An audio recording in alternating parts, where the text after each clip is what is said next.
So topic 4 of your paper will be living spaces. The key thing here to start with is, what is a living space?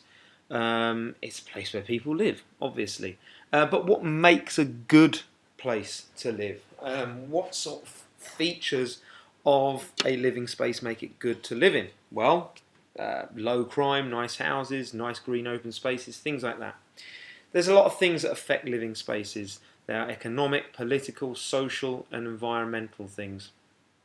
We also have attachments to living spaces as well. Emotional, in that maybe we've got lots of family in a place, or possibly if functional attachment, in that we might have we're close to work and things like that. It's just functional for us to be there. It makes more sense for us to be there. Makes our lives easier.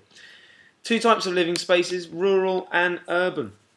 In MEDC'S, urban areas have good communications, shops, good transport and schools. In LEDC's, urban areas tend to be very overpopulated, lots of illegal settlements, lots of informal employment.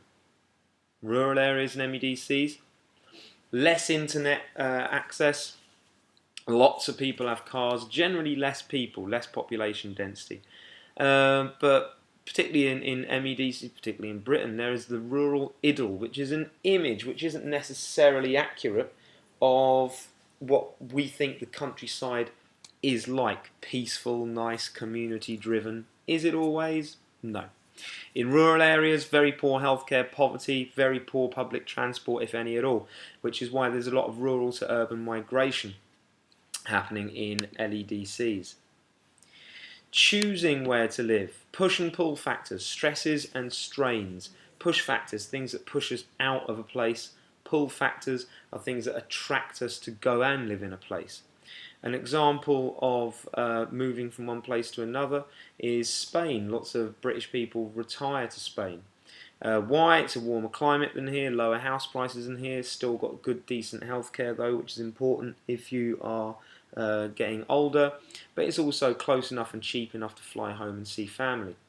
There's also a process of re-urbanisation happening in a lot of places in Britain as well, moving back to the city from the countryside.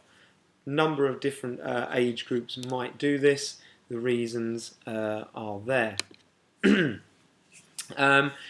are, though, a lot of pressures in rural areas in MEDCs. Things like airport expansion.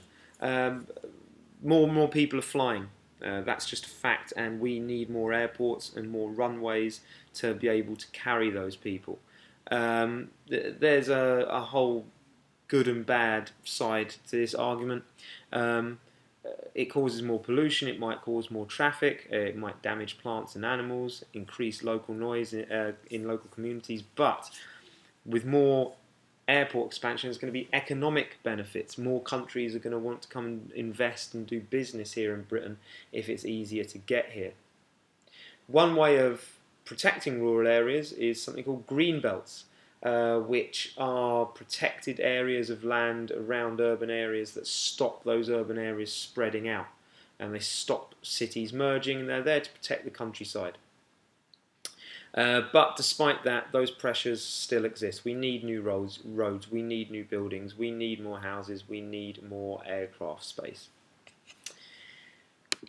And finally, what can be done to deal with this demand? Well, not finally. What can be done to deal with this demand for urban space? Well, in places like Tokyo, they have considered the idea of building underground. They're called Alice cities. Underground cities, surface of the surface is used for open green spaces. Underground, though, that's where your businesses, your shops, your offices, transport, and all that stuff is. So it basically means that you're freeing up space.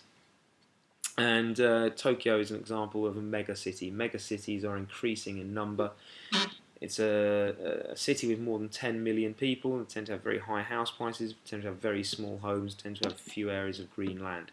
So there's a massive demand for urban space as well as pressures on rural spaces.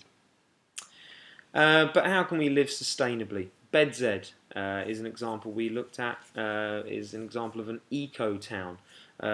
Look back through your notes about exactly some of the key things that MEDC'S does. But it's not just in Britain. Eco-villages also exist in Brazil, called Ecovia.